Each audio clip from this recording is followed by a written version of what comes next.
21, So, 25 yeah. maybe. I know. I haven't. I think I mentioned before that I haven't memorized the chapter numbers yet for this Oh, textbook. So yeah, so 21. You're right. Yeah. Okay. So one of the things that we can do today is make sure that we're comfortable with some of the basic features of quantifier logic, right? And then we definitely want to move into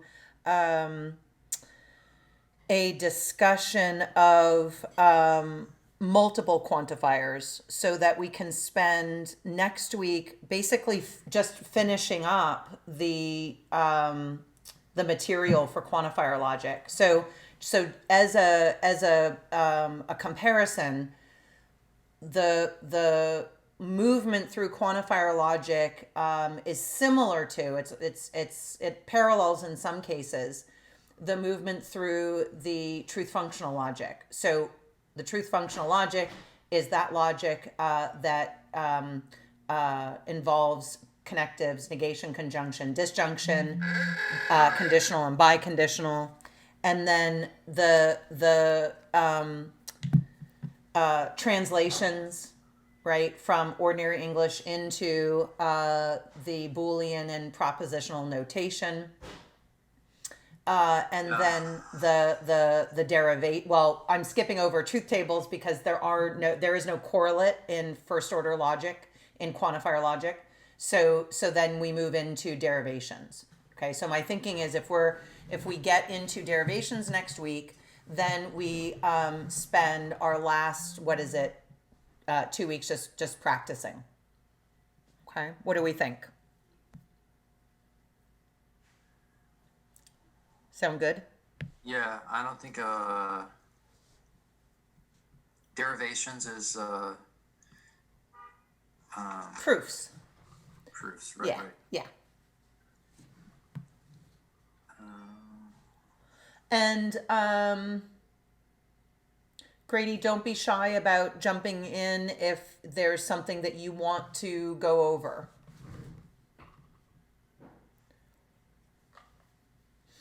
Because I have the chat window up. I'm very excited about that. I'm somewhat prepared. we maybe lost Grady. Potentially, but that's okay. Let's Oh, see here. oh yeah, yeah, yeah. Okay, so Grady, this is actually good. Let's do this. Grady, do you let's just quickly recap what Cameron was talking about. Am I right to think that you're comfortable with the material that ends with the exam 3 exercises, or that culminates in exam 3?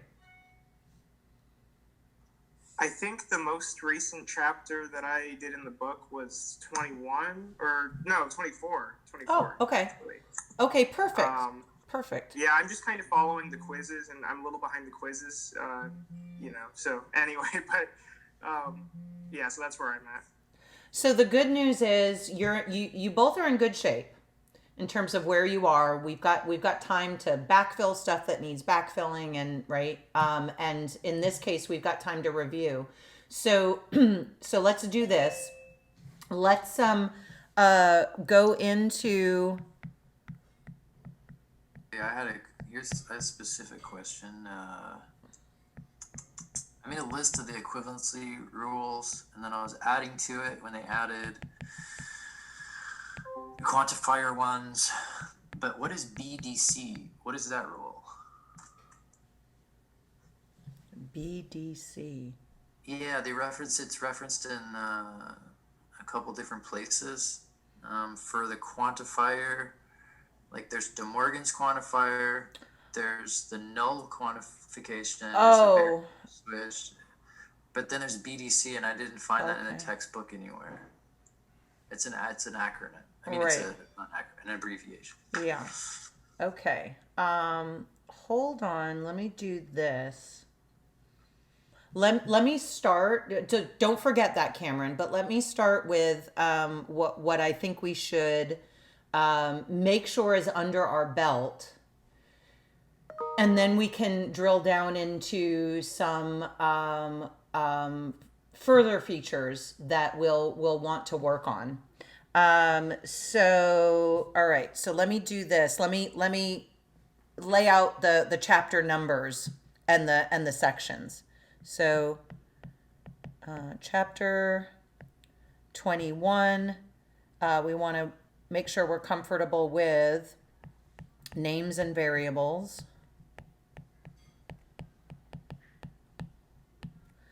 Then 21.2, predicates, properties, and relations. 21.3, identity predicate. And 21.4, atomic or simple sentences. Then in chapter 22, we have chapter 22.1. We've got the quantifiers. 22.2. We have variables. 22.3, well-formed formulas.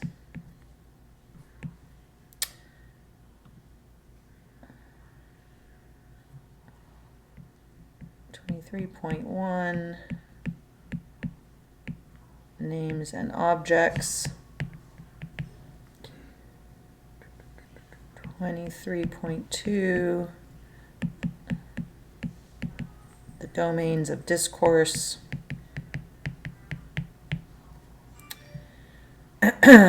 We did our standard forms.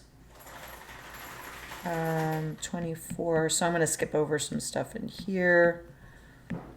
Aristotelian forms. So by the way, this is stuff that we've already talked about, but we're going to want to go over again. 24.4, contradictories. And then Cameron, you were just mentioning a couple minutes ago, equivalences. And I can spell that.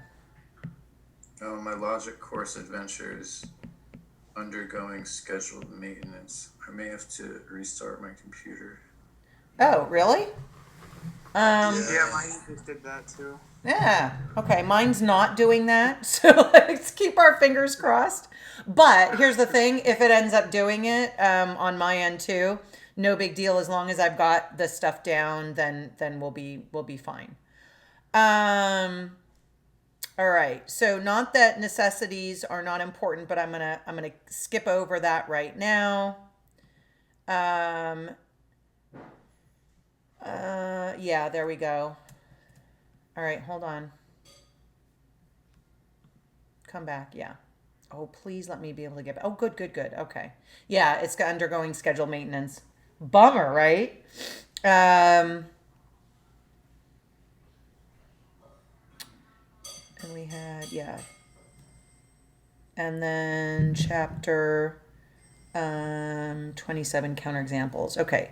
So let's just stick with this group right now.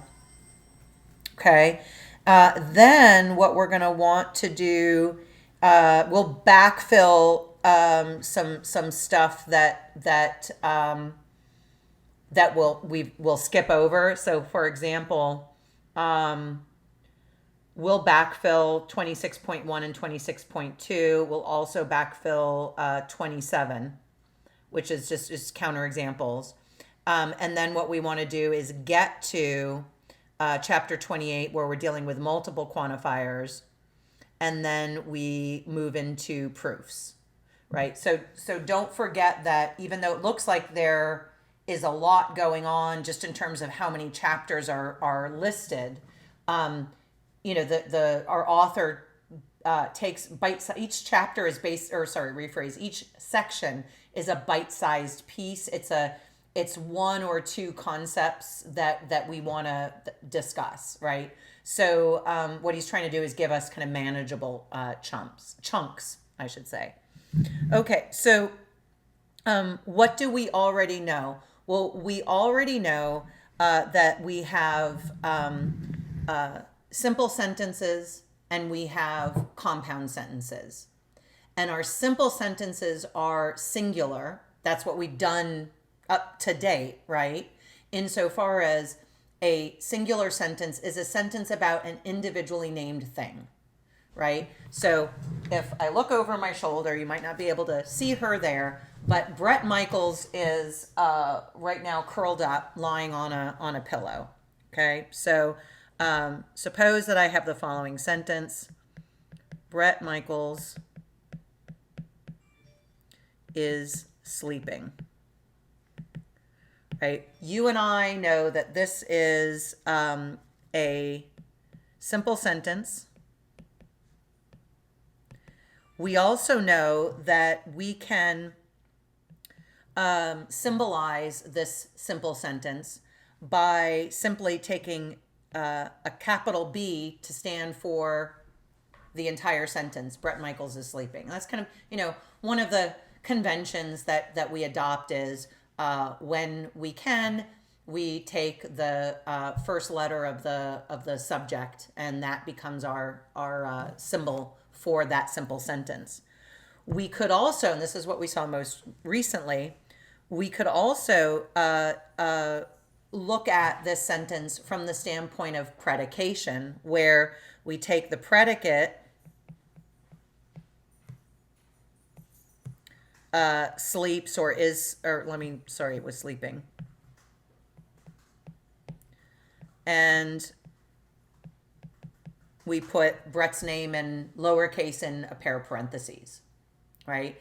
There are other ways that we can symbolize the same thing. Namely, we could always put, for example, capital S, lowercase b, if we wanted, right?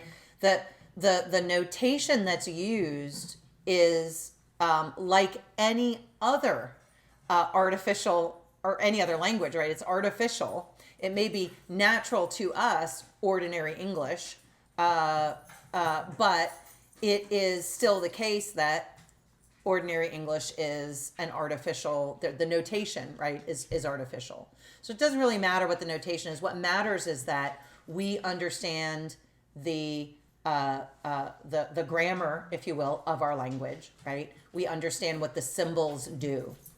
So what if we want to say, instead of Bret Michaels is sleeping, what if we say instead, Stewie is not sleeping? Now we have a compound sentence, right? So Stewie is not sleeping. This is a compound sentence.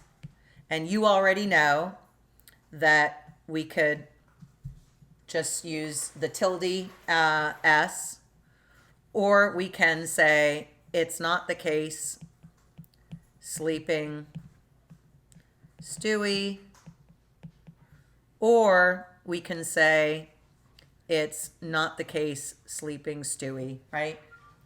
There are more ways that we can write the thing, but what is standard in all of these iterations is this: whatever method of notation we adopt, it's consistent throughout that version of the system.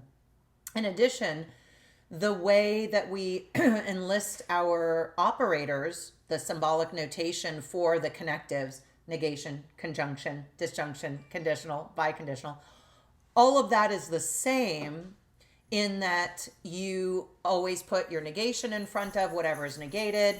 Your other operators always go in between sentences, right? So what we do is we pull this stuff forward into what's known as first order logic, where we introduce quantification, right? So what we have is, and I'm going to add to our whiteboard here, right? So let's add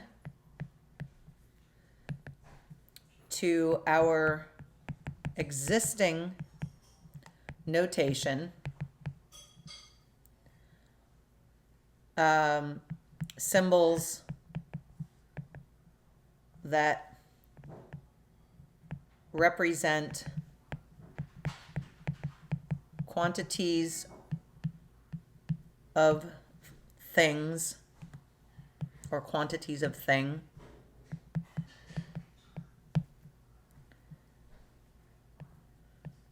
Unnamed entities.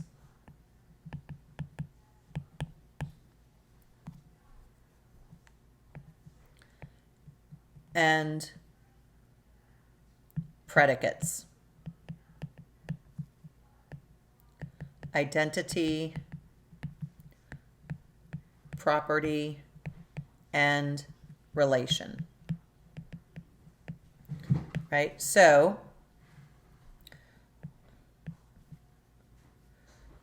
when we say, so how about something like this? If I say Stewie is to the right of Brett. Oops, that's one T. If I say Stewie is to the right of Brett, in terms of predication, I've got the relational predicate right of, which I'll just go ahead and capitalize, or sorry, each word of which I'll capitalize. And then the order of the names tells us what the relation is. So Stewie, comma, Brett. If I say that Stewie is to the right of Brett, I'm also saying that Brett is to the left of Stewie. Right, notice still we're in the realm of singular sentences, and these sentences are atomic, right? So let's just remind ourselves.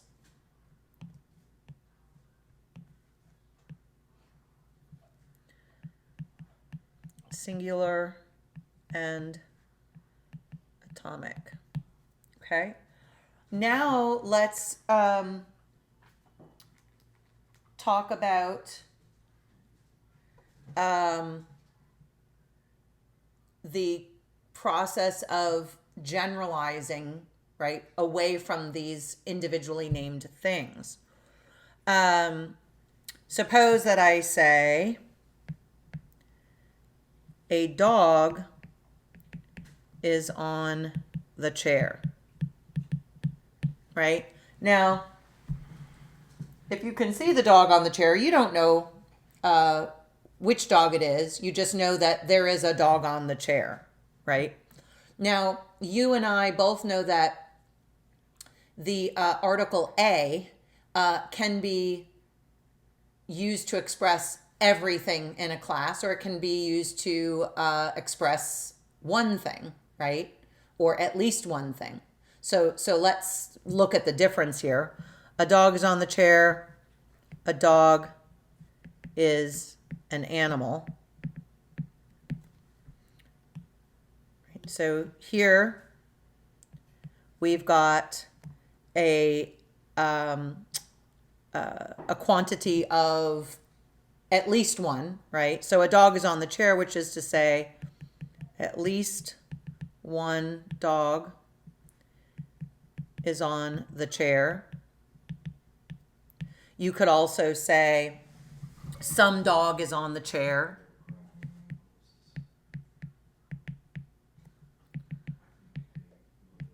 Right?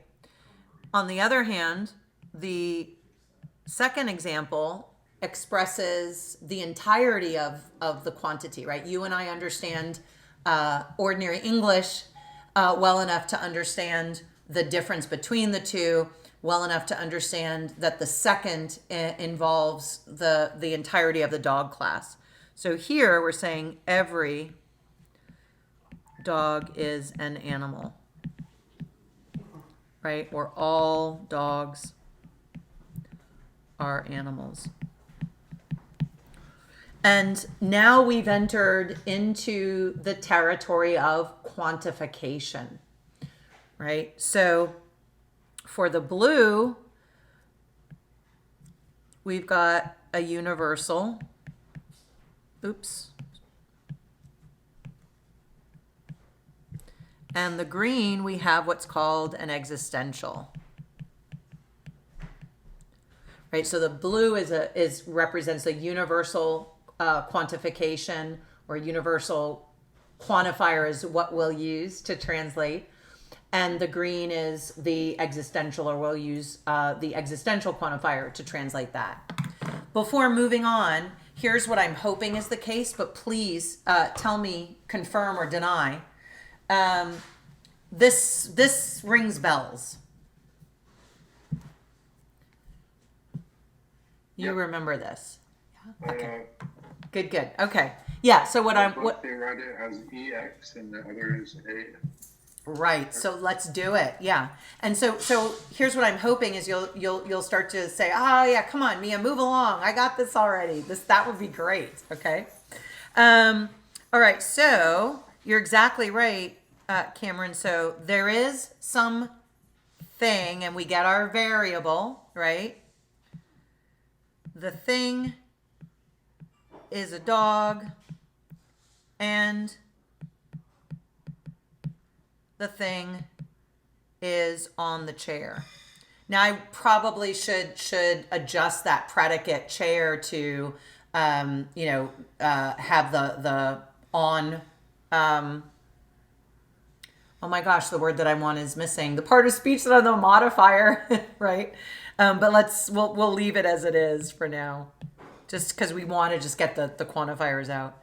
And then the upside down A, so backwards E for existential, upside down A for every X, right? If X is a dog, then X is an animal, right? So what we end up with then is the following, right? We've got our quantifiers,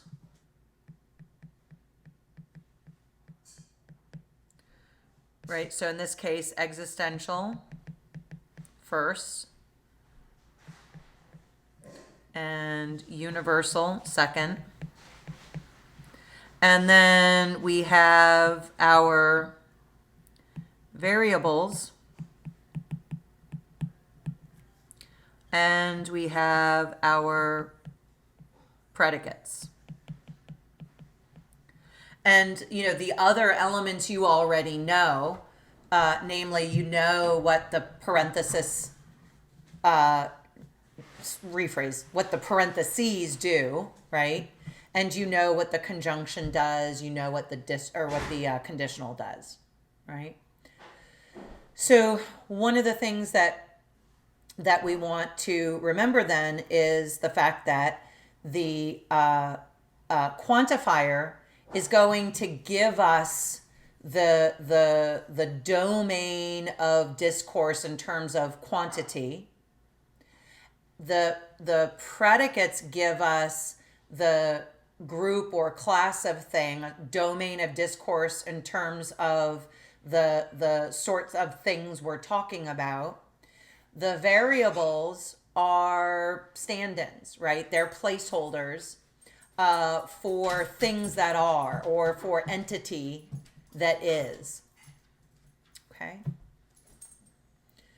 So the important points to remember about, starting out about the system of quantification is that you want to make sure that you have the right quantifier, that you use a universal when you need a universal and an existential when you need an existential, but also that you express the scope of that quantifier in terms of, what the range of it is by way of a pair of parentheses, right? So if you take the parentheses away, the scope of the quantifier does not go beyond dog for each of those, right? And when you do not have a bound variable, that is a variable bound by a quantifier, then you have what's known as an unbound variable. And in terms of a sentence, you have one that is sort of the logical version of being ungrammatical. It's not a well-formed formula. Okay. So far, so good. Yeah, I hope. Right. Okay. So let's think about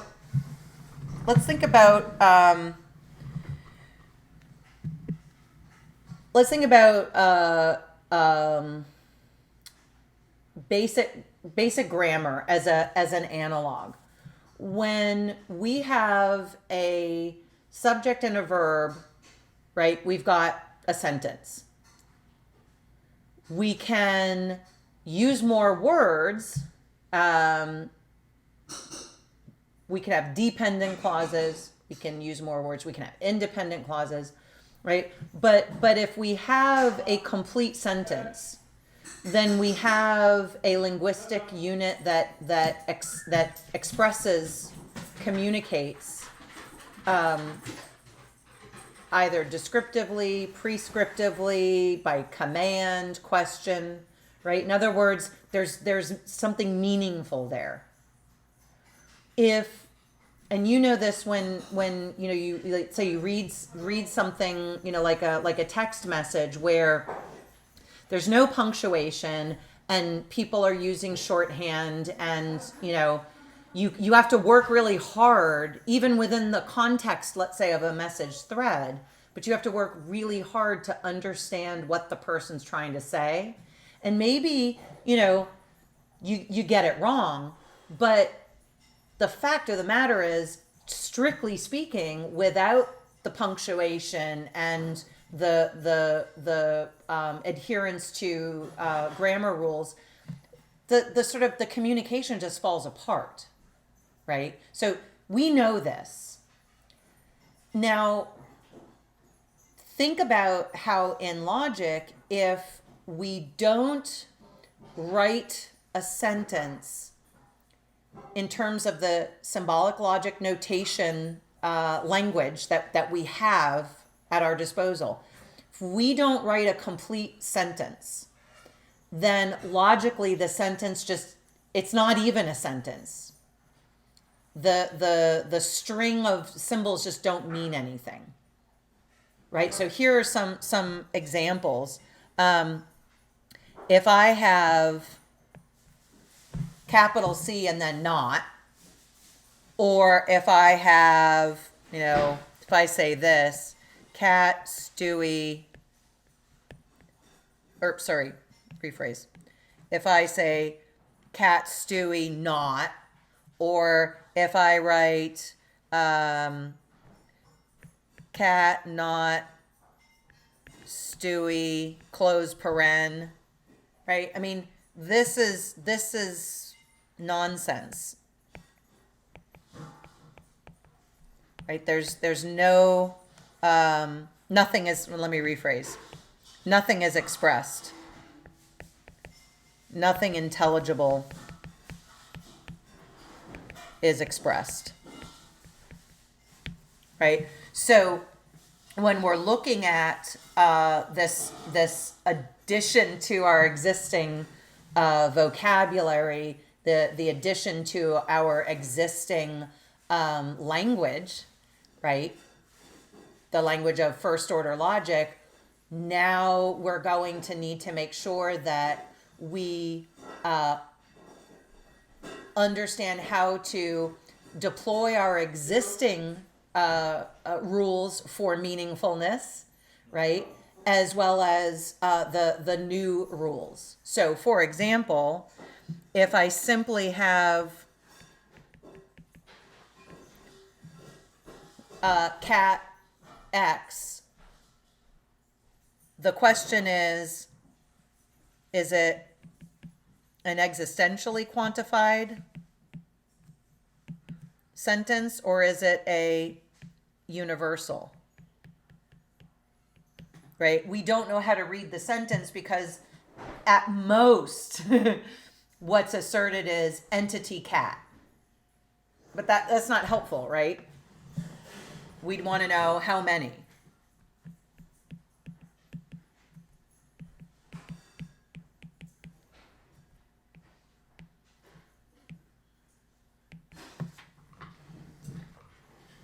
What do we think? Does that make some sense so far?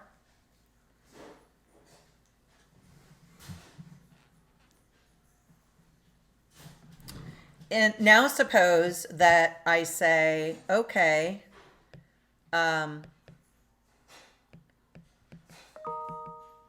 Kate, cat. Suppose now I say, okay, there is a cat, or cats exist, or something is a cat, right? Now I've got an actual sentence because I've got a quantifier, right? And it covers the predicate and the variable, right? So the scope of this quantifier covers the variable in the parentheses. On the other hand, if I have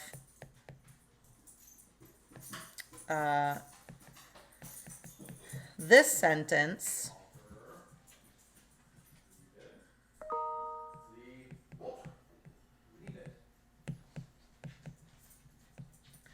right, now the problem is, or now I run into a problem because the quantifier only covers the cat, right? Without parentheses around the two conjunction elements, or each of the conjuncts, there's no way to know how to treat that unbound variable.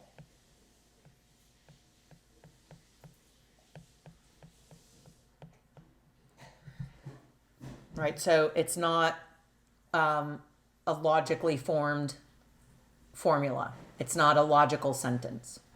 Does this start to address the issue that you're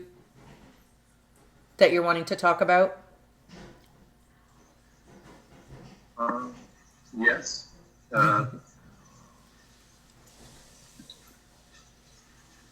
So what Yes, some of that.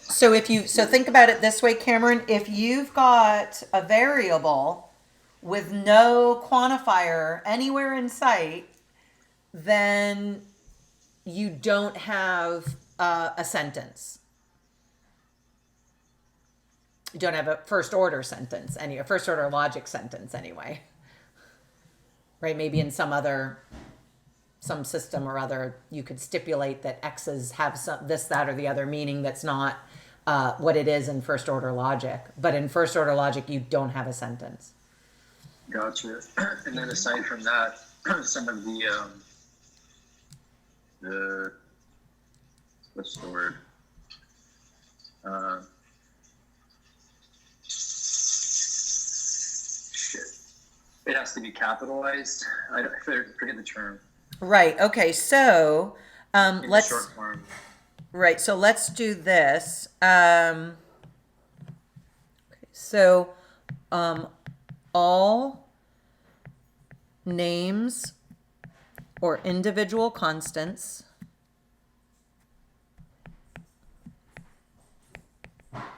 Right, the constant. are lowercase.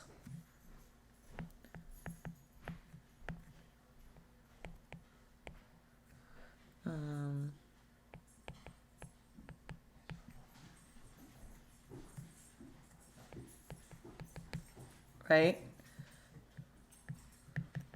All variables, let's just go ahead and remind ourselves that they're placeholders.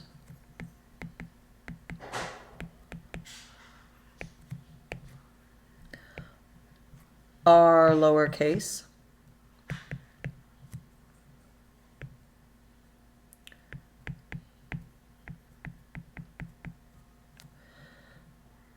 All names and variables are enclosed in parentheses. But then if it's in short form, then it's capitalized. And yeah, so hold on to that for just a sec, because I think I remember what you have in mind, the way that Dr. Schnee talks about it, but I want to double check.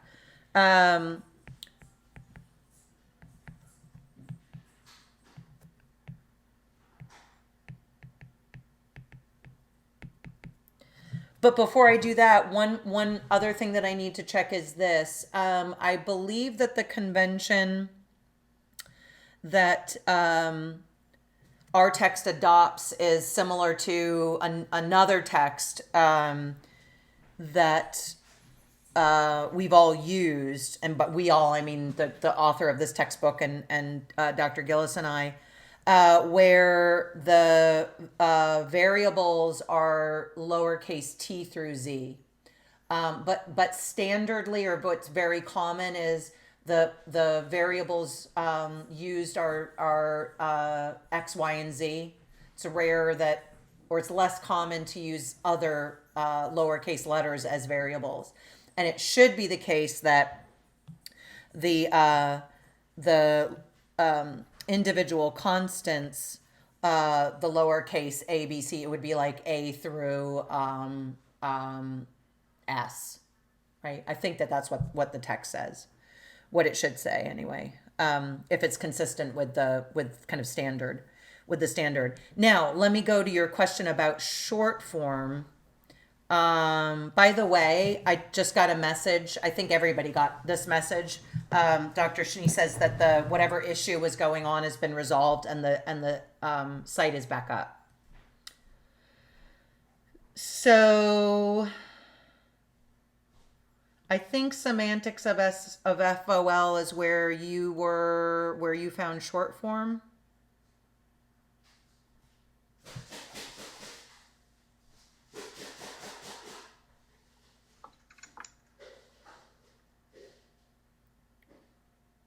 Let me see if I'm right. Oh, yeah, okay, good. Yeah. So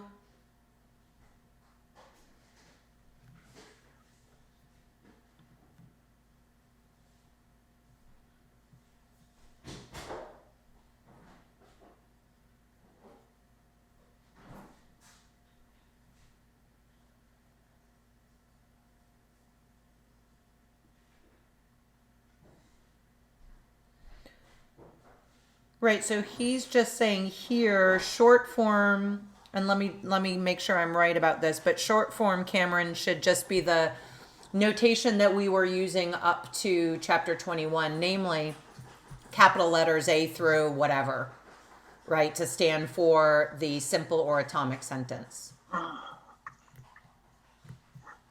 think that should be right.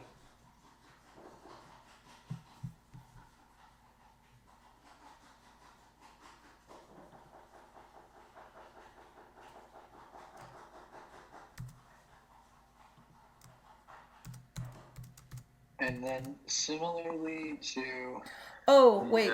No. Sorry, I've got to interrupt you. I'm wrong. Sorry. I got to interrupt you. I'm wrong.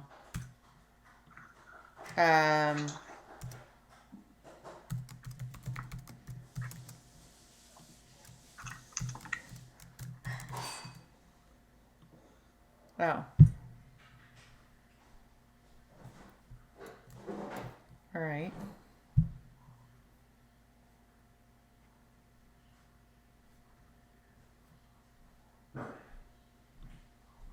Maybe I'm in the wrong section. Hold on just a sec.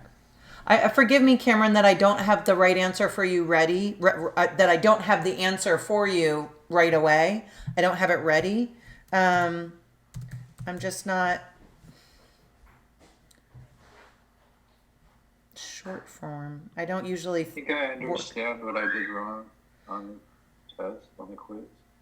Yeah, but fair enough. And we should go over that, but I want to make sure that I've got formalize my statement in FOL short form.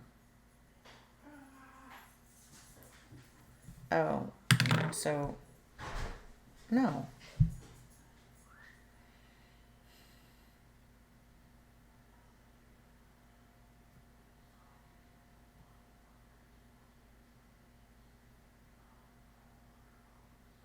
So I'm confused. I read this a while ago.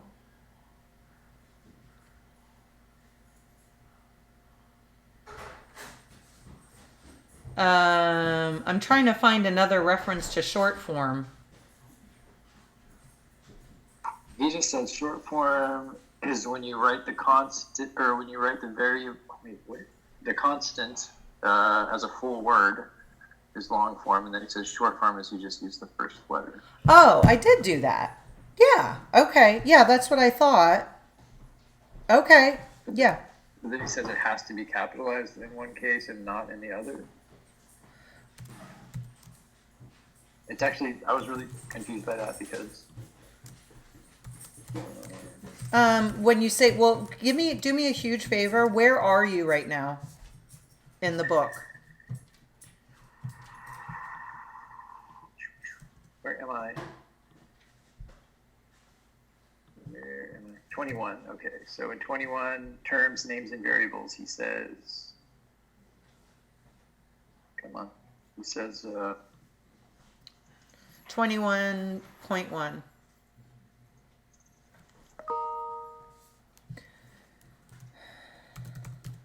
Oh, there it is. Thank you. Yeah. Right. Okay. So,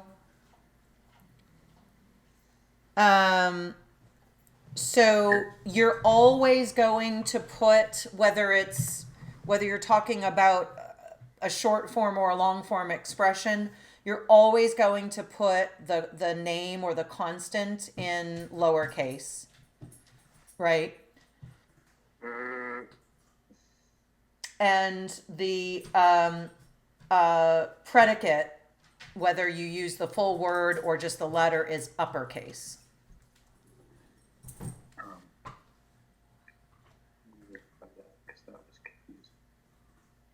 And then when you write, so if you write out, so see in the whiteboard, on the whiteboard, I have Stewie written out as a full word.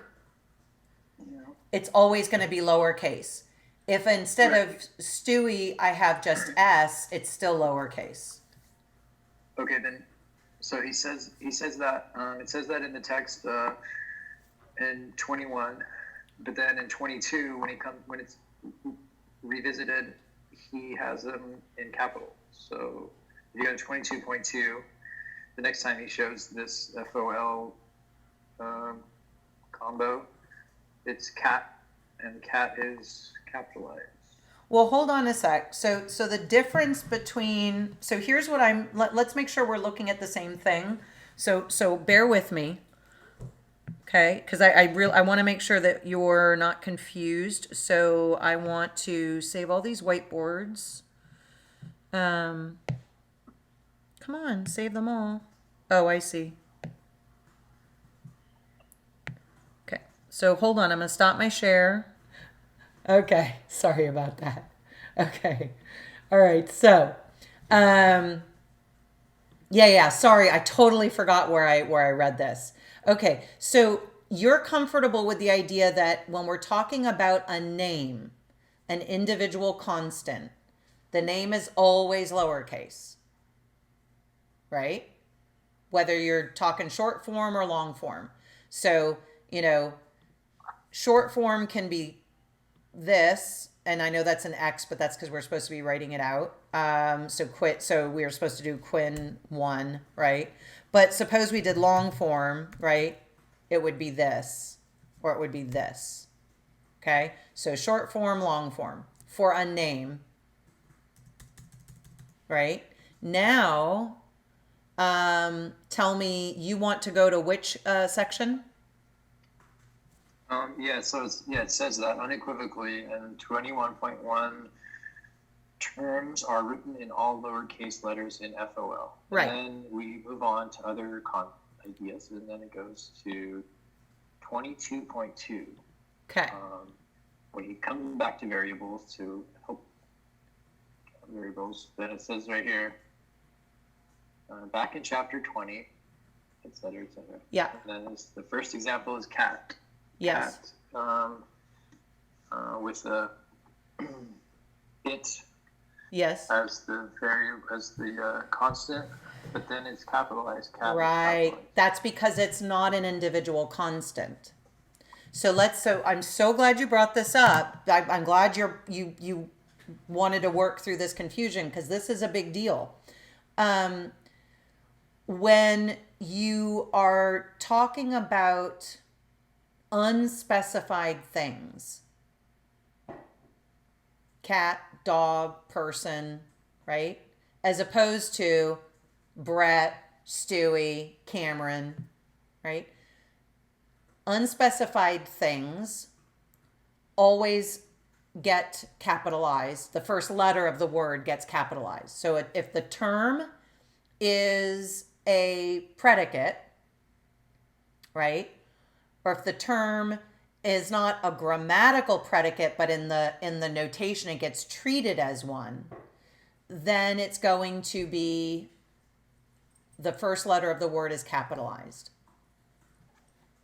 Okay, so hold on, because I want to show you something. It's a little drawing that I did last week and like the week before, but I think it's worth doing again, to drawing it again. If you then say, Mia, I'm still not seeing it, then we'll come back for something else, okay?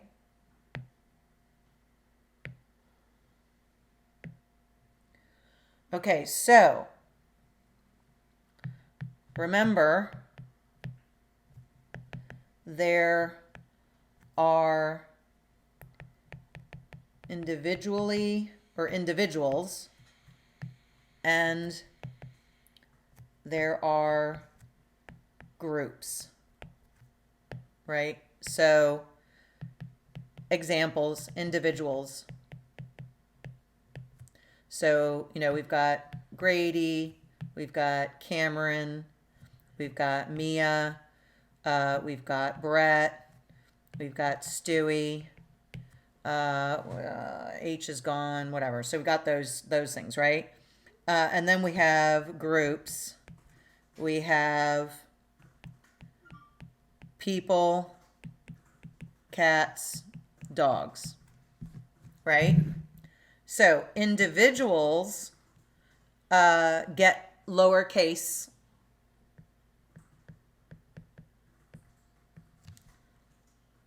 get written, in lowercase in a parenthetical, or going back to short form, right? Sometimes they don't get written in a parenthetical. Sometimes it's just, lowercase, right? Now, if we go back into Boolean and propositional logic, we use, let's say, a capital G, right? But remember, this is Boolean and propositional logic notation. Okay, now for groups of things, we get capital letter person, capital letter cat, capital letter, dog. Hi, Walter. Okay. So both, so the groups get, they get treated as predicate classes, right? But individually named things are individual constants, and predicates, those are terms in a statement. So now let me get that fabulous drawing I was going to show you, right? So here's a universe of stuff, right? And the universe of stuff, gets differentiated in terms of groups of things, right? So we've got tables, we've got trees, we got dogs, right? Maybe we've got some animals, right? So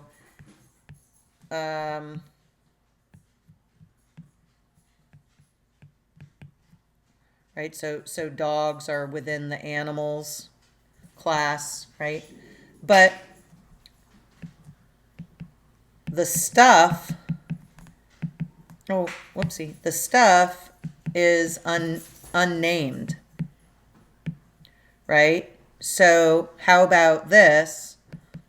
All dogs are animals. We end up with the following for every X, capital D, if X is a dog, then X is an animal. Notice the variable, the lowercase x, right? So notice the variable x is in lowercase, but the predicate term is, the first letter of the predicate term rather, is capitalized.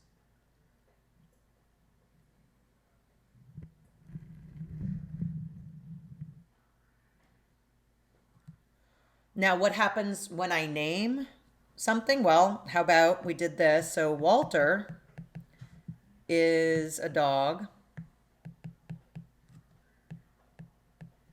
Well, dog, W for Walter, lowercase, or dog, Walter. Or I don't even need to have the parentheses. It's just a standard dog, W. Well, sorry, that's actually very uncommon. Dog, Walter. Right? So be clear. You've got to think in terms of the following. When we're not using an individually named person, place, thing, time, right? So when there's a lack of specification, the entities that are classed as whatever we're talking about, students, snowstorms, mountains, right? Those all will involve a word or a noun or a noun phrase. It gets and the first letter of which is capitalized.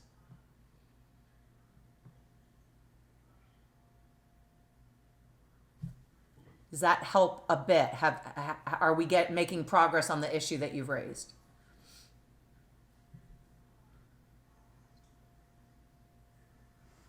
Yeah. Okay. I'm really, really glad that you asked about short form, because I think that's what brought us to the confusion over capitalization and lowercase. So good for you.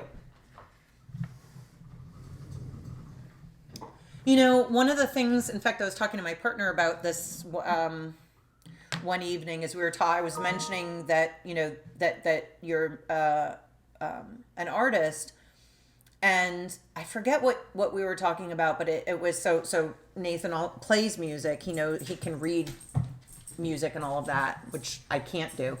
But he had made this comment about how, because I said I was trying to ask you, Cameron, to think of some work that we're doing in Logic as in terms of notation and structures and so forth as being analogous to how you think about musical notation, right? So what we've got here is a system of notation. It's not the only system, but we're learning this system. And once we learn this system, we can always make our way to another system, because we understand the what the symbolization is about. Similarly, presumably, there's more than one way to write musical notation, I guess. I don't know. Right. Yeah, there's lots. Yeah. So, but that if you're dealing, you just move from one version of a system to another. And the version of the system is the music itself. The notational system may differ from one, person to another, or one school, or whatever you call. I mean, I just don't know, right? But the idea is you can move seamlessly because you know how to read the different languages. Yep. So that's all we're doing Yeah. here. Right. What came to mind when you said that would be like figured bass or like jazz shorthand versus just regular, 5-octave scale or something. Okay. So they're Yeah, the good. same music, but Right. And there you go. yeah, so good. I'm glad that works. So I think so. We've got the ingredients of our system in terms of like part of the vocabulary as well as part of the lettering, if you will. Let me go back. Let's see.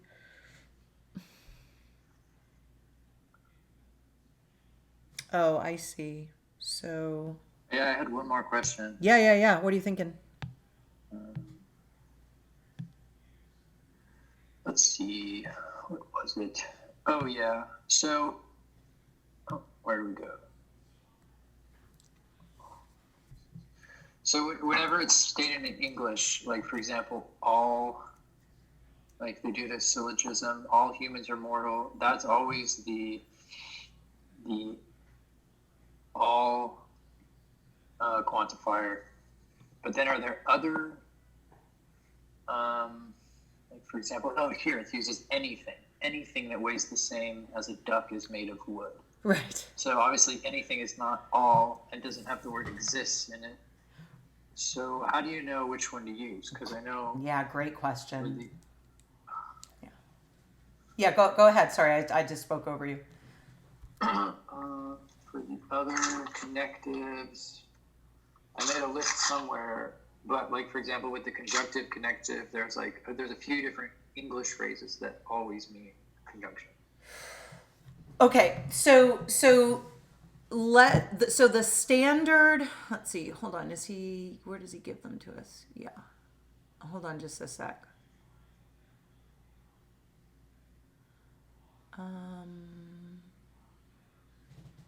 So we have. So there are 4 standard quantified sentences, or another way to put this is as follows. And by the way, this goes back to Aristotle's categorical logic system that you and I were talking about earlier today. Here's how we can think about starting to get so that we don't get overwhelmed by what you're just talking about now in terms of how to treat ordinary English words and phrases. Let's think about taking any ordinary English sentence and reformulating it in one of 2 quantities: universal, which I've highlighted here, or existential, which I've highlighted, so number 1 and number 2. So 2 quantities, and then 2 qualities, that is affirmative or negative, right? So we end up with all SRP, some SRP, no SRP, some S or not P. And let me go back into our, let's make sure I saved these. I did. All right, so let me go, Oh, sorry. I thought I was sharing my other screen with you. What screen are you seeing right now? Are you seeing the whiteboard? Yeah, the whiteboard, Uh, universal stuff. Okay, sorry about that. I meant to. So hold on just a sec. What I meant. So I went into chapter 24, section 1, and I was looking at it, and I thought I was walking through it with you, but I wasn't. So let me do this. This will be easy. Okay, so.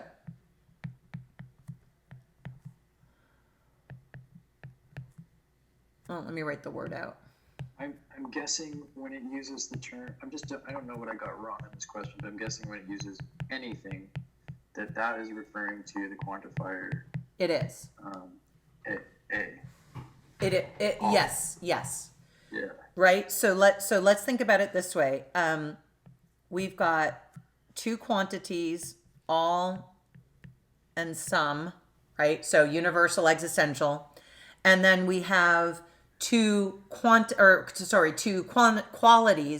affirmative and negative. Right? So, and I'm going to get to your really good question about the ordinary English. So, all S are P, some S are P, and let's just say subject class, predicate class. No S are P, some S are not P. Okay, so what we end up with is so we've got the universal affirmative. Let me do another color here. Universal affirmative, existential affirmative,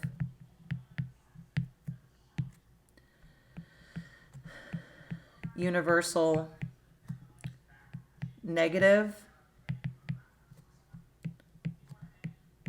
existential negative, and then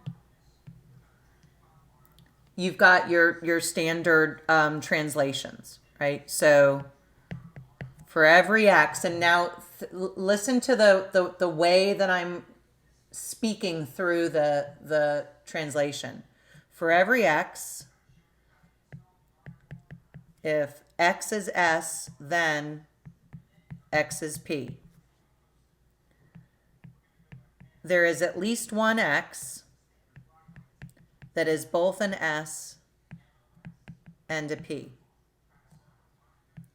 For every X, if it's an S, then it's not P. And finally, there is at least one X that is an S, but not a P. So these become your go-tos regardless of how complicated the sentence gets when you're thinking about translating and you're trying to, or you've got a sentence that's already translated and you're trying to bring it back into ordinary English. Now, to your question about words and phrases, think about just dividing up ordinary English words into words that express the entirety of a class or the entirety of the universe, right? So all, every, any, whenever, wherever, however, whomever, never, right? So all the evers are, think about that as the universal. And then your existential is effectively at least one. We don't know how many, but at least one. Does that help a little bit to kind of start orienting your thinking? Yeah, I'm copying down what you wrote there. You can if you want. I'm also going to make the notes available. I'll post these on Canvas.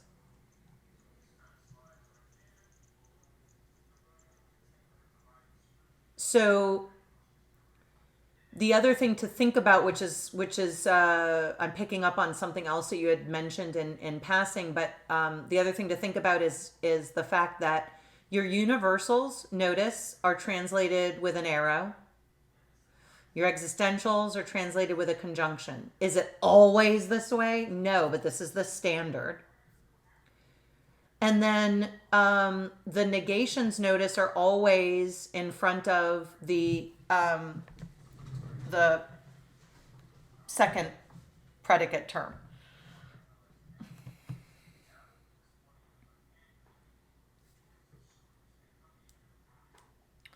Now, before we leave this, let me give you a set of universals and existentials that do not involve multiple terms, just involve a single term. So, I'll keep it in black, right? So we can say, so how about this? Everything is P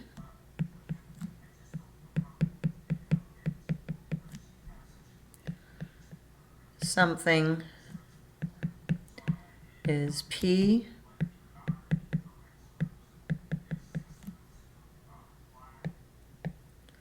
nothing is P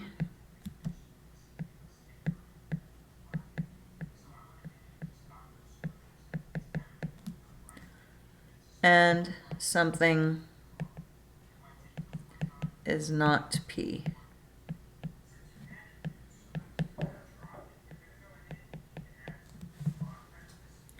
Right, so I hope you can see that we've got a map onto the two term articulations.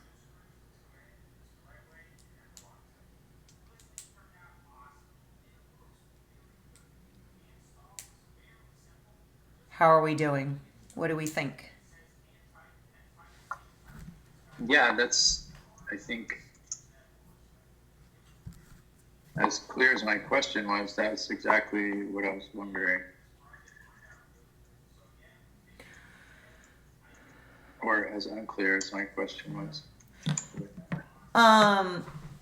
Please know, Cameron, that it's not unusual to struggle a bit with the with translations, and we haven't really. I mean, we've just spent time on some nuts and bolts. We haven't actually worked through any translation practice together.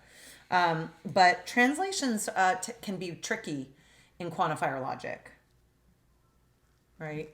So don't worry overly about any confusion you might have, because as long as you have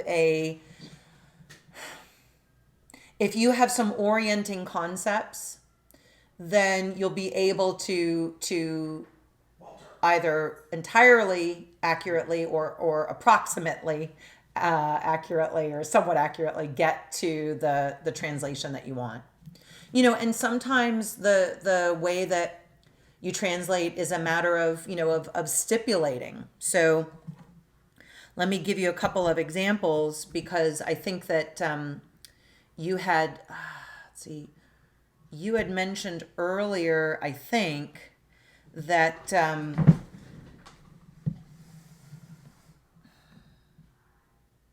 just lost my thread. Something you mentioned earlier. Golly gosh darn it. Oh, I know. It be a complete sentence. No. It was about oh my gosh, I lost it again. It was, hold on, wait for it. Oh yeah, it was about the note. It was about the connectives. So, all right. So let me give you an example.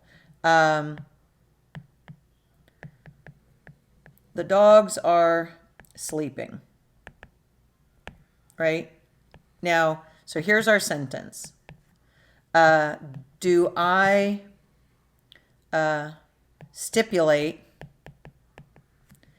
that we're talking about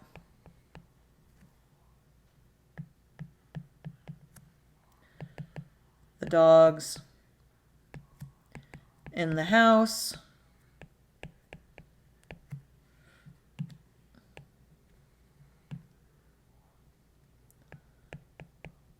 or do I specify? Right, so for example, do I say for every x, if x is a dog, not a dox, if x is a dog and x so is in the house, then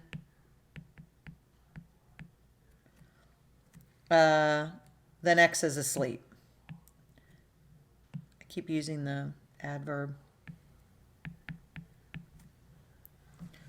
Right? Or do I say, I'm going to assume that we know, or I stipulate that we know we're talking about the dogs in the house.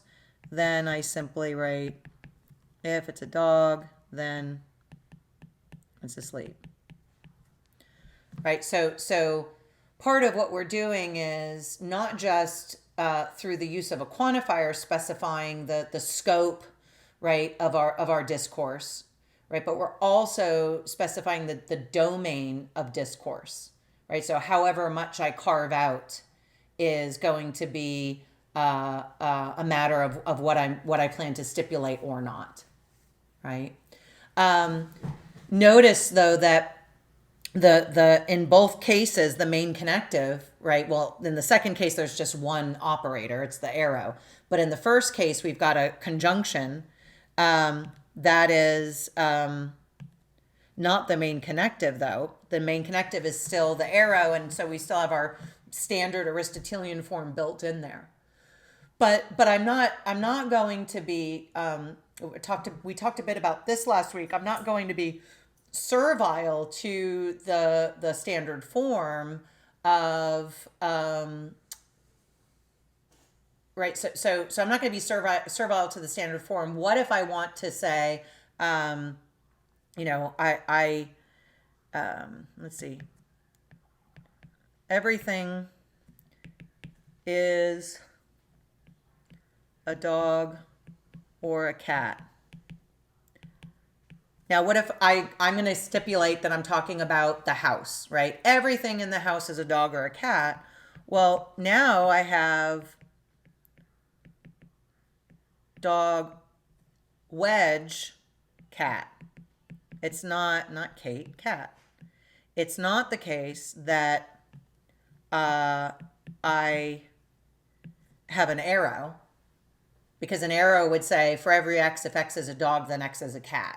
And that's not what I intend to say, right? So what you want to do is, think about what the original sentence means in terms of what the ordinary English connectives express, right? So how about this?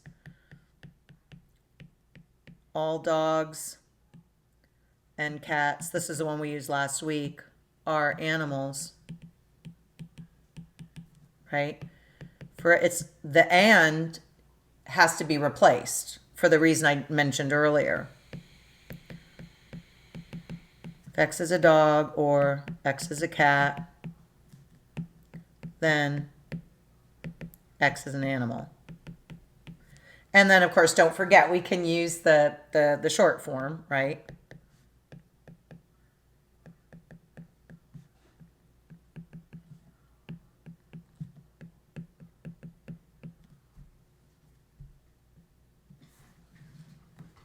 Okay, so, we want to, one of the reasons why I have no problem, hanging out in this earlier material, the early 20s of the chapter 20s sections, is because, we do want to make sure that we're comfortable with the fundamentals. Because as things become a bit more complicated, we need to rely on these fundamentals so that we don't feel like kind of overloaded. Right? So, for example, one of the things that we want to get to is how to deal with multiple quantifiers. So the other stuff that we've already talked about over the past couple of weeks was, so everything that we've talked about today, but we also talked about how to understand equivalences between quantified sentences. So, how can we, for example, say no SRP by way of an existentially quantified sentence, right? So we did a bit of that work.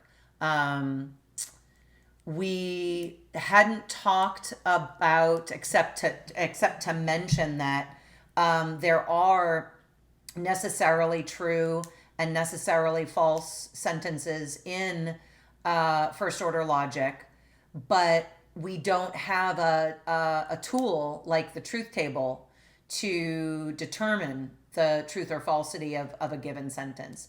We'll see a workaround that gets us down to, if you will, the back to the truth table, but it's not like we've got the machinery to make that happen in quantifier logic or in first order logic. Okay.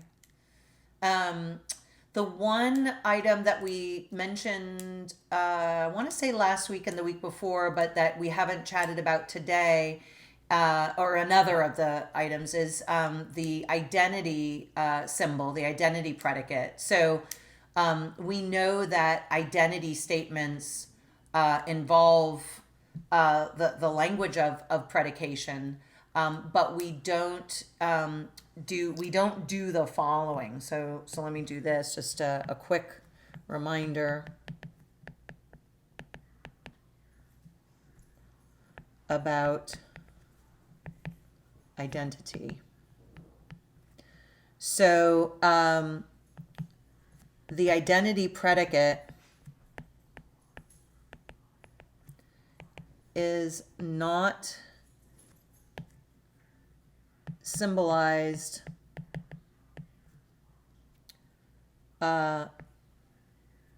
in the same way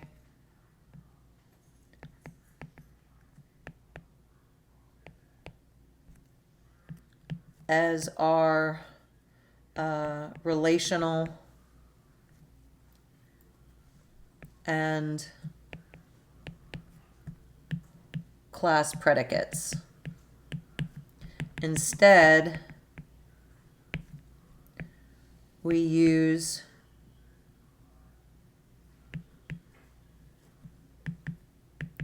what we're going to call the identity symbol. So, for example, we can say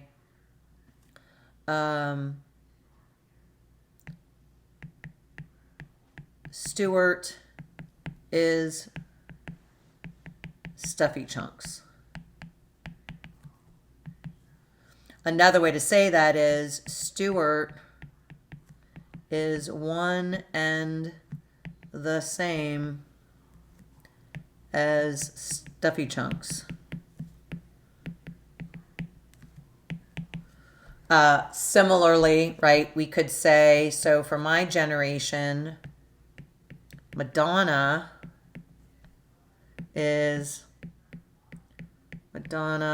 Louise, I don't know if I'm going to spell her last name right, Ciccone, which is to say Madonna is one and the same as, so is identical to.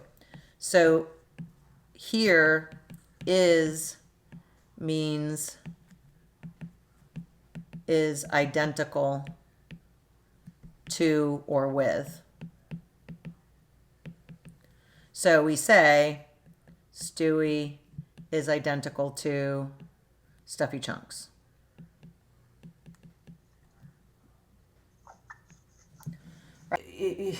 We're basically saying, a thing is what it is and not something else.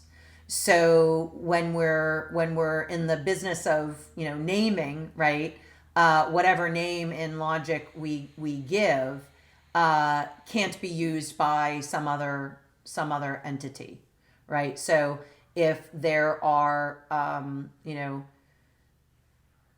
two Camerons in the room, one of them has got to go by another name.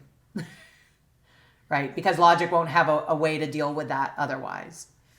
If we were to say, Adair is identical to Cameron Adair, then we'd say, okay, good. So now we can give, we can call you Adair, and then we won't confuse you with the other person.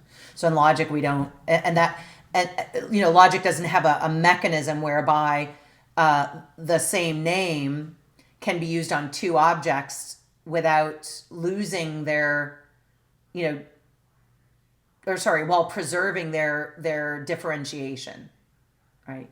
So the identity symbol helps us in part. All right, have a good one.